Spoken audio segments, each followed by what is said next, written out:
I'll be reading there's alright.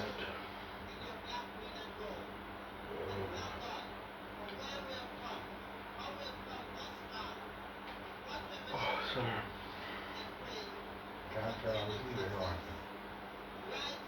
Alive, yes sir? Alive.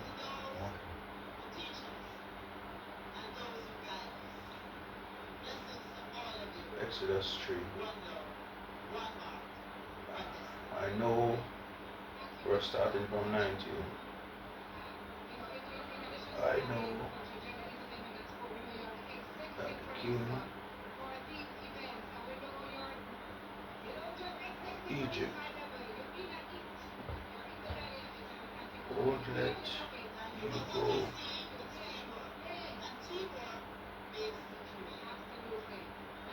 unless forced to. So I'll intervene and hit Egypt where it hurts.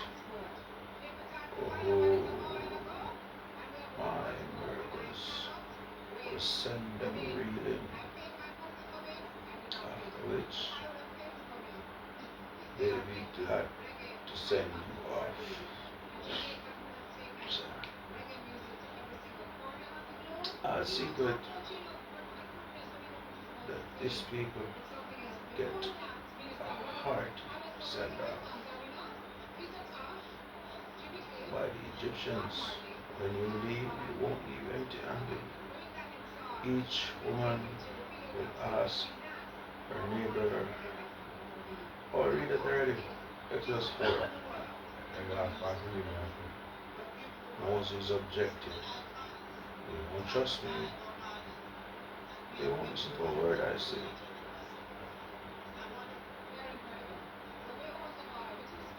They're going to say, God appeared to him hardly.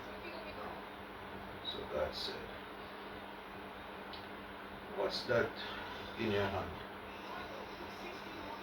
Staff? Roll it on the ground. It's true. It became a snake. Moses jumped back fast. God said to Moses, reach out and grab it by the tail.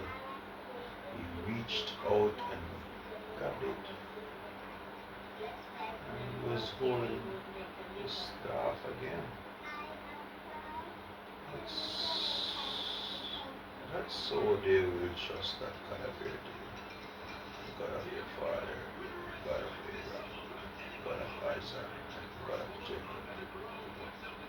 God then said, put your hand inside your shirt. Slipped his hand under his shirt. You know, his hand turned leprous and smell. Said, put your hand back under your shirt. When he did it, then took it back out as healthy as before. So, if they don't trust you,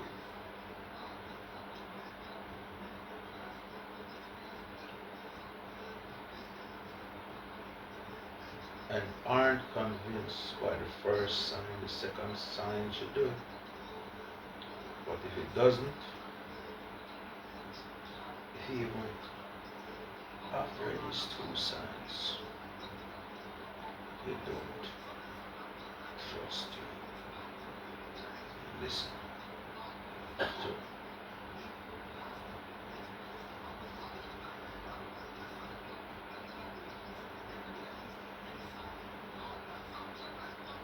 your message. Take some water out of the Nile and pour it out on the dry land.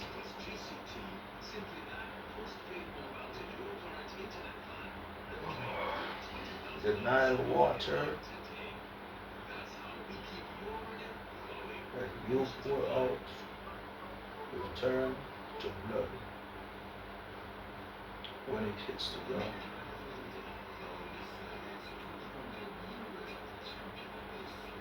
Moses raised another objection to God. Master, please, I don't talk well. I've never been good at words. Neither before or after you spoke to me. I stutter and stammer. God said, and who do you think made you? And who makes some meat, some dead, some side meat, some guy? Isn't it I, God? So get going. I'll be right here with your mouth. I'll be right here to teach you what to say.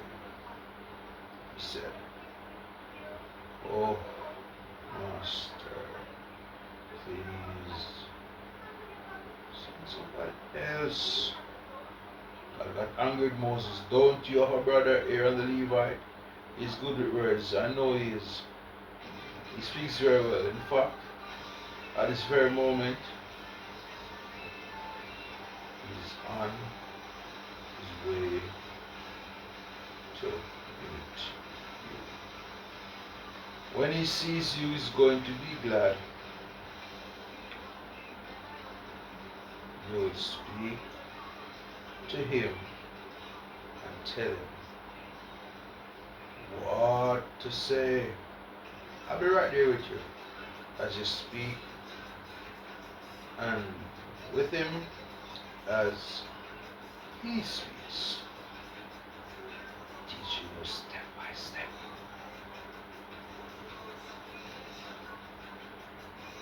He will speak to the people for you.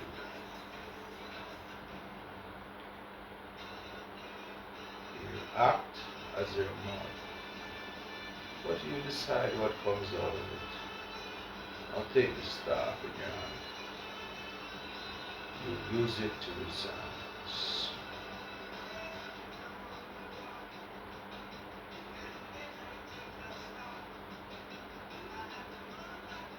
Moses went back to Jethro, his father-in-law, and said, I need to return to my relatives who are in Egypt. I want to see if they're still alive. Jethro said, go. Peace be with you. God said to Moses in Midian, go, return to Egypt. All the men who wanted to kill you are dead. So Moses took his wife, his son, and put them on a donkey for the return trip to Egypt. He had a firm grip on the staff of God. God said to Moses, when you get back to Egypt, be prepared. All the wonders that I will do through you, you'll do before Pharaoh.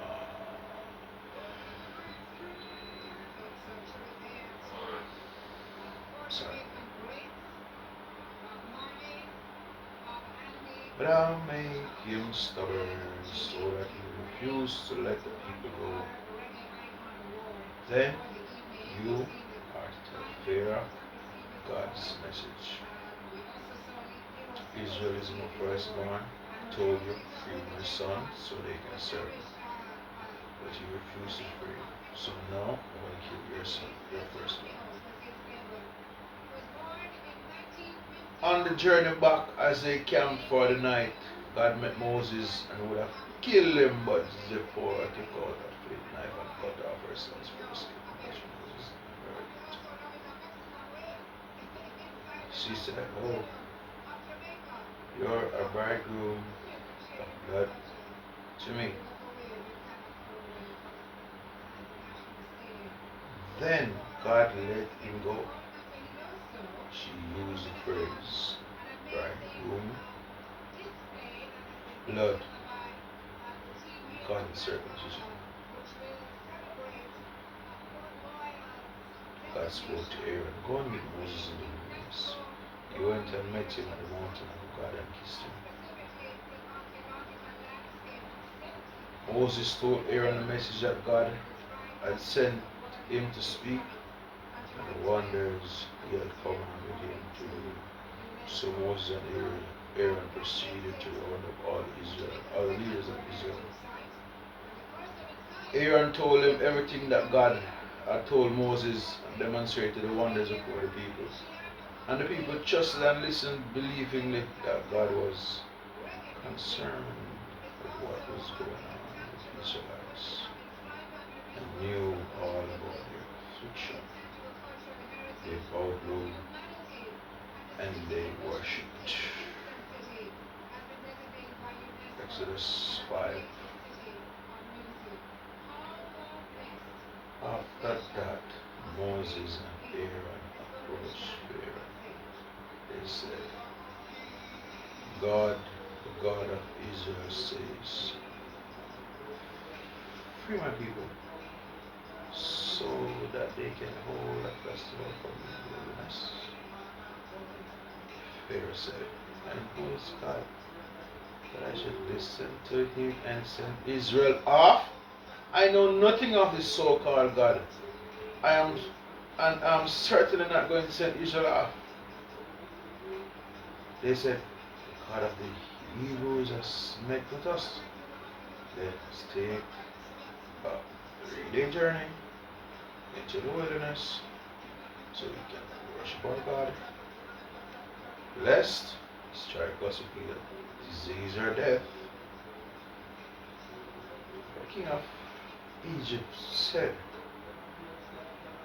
why on earth, Moses and Aaron, would you suggest that people be given a holiday? Back to work. Pharaoh went on, look, I've got all these people bumming around and now you want to reward them with time off. Pharaoh took immediate action. He set down orders to the slave drivers and their underlings. Don't provide straw for the people who are making their bricks, and so you have to, as you have been doing, make them get their own straw. Make them produce the same number of bricks, no reduction in their daily quotas. They're getting lazy. They're going around saying, give us time off so we can go and worship our God. Crap down on them. That'll cure them of their whining, their godless fantasies. Slave drivers and their underlings went out to people with their new instructions. Pharaoh's orders, no more straw provided.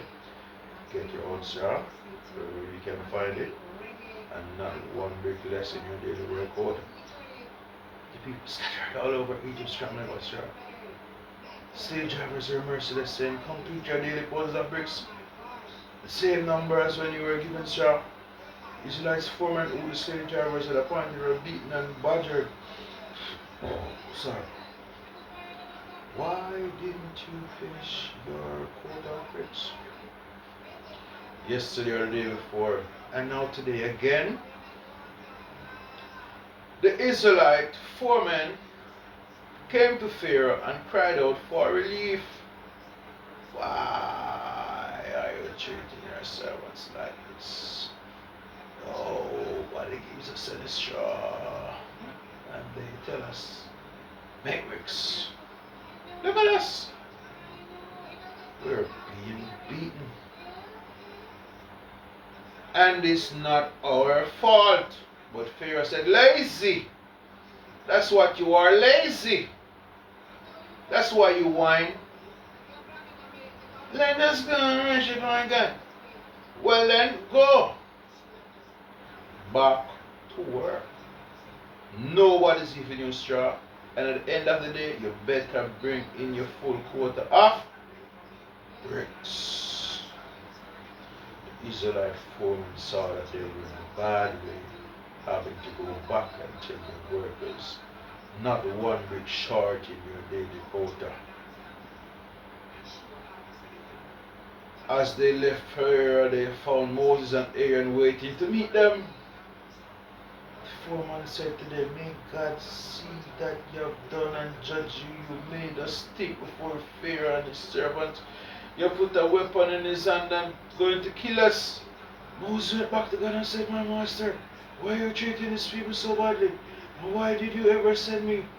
From that moment, I came to Pharaoh to speak your name. Things have only gotten worse for these people and rescue. Does this look like rescue to you?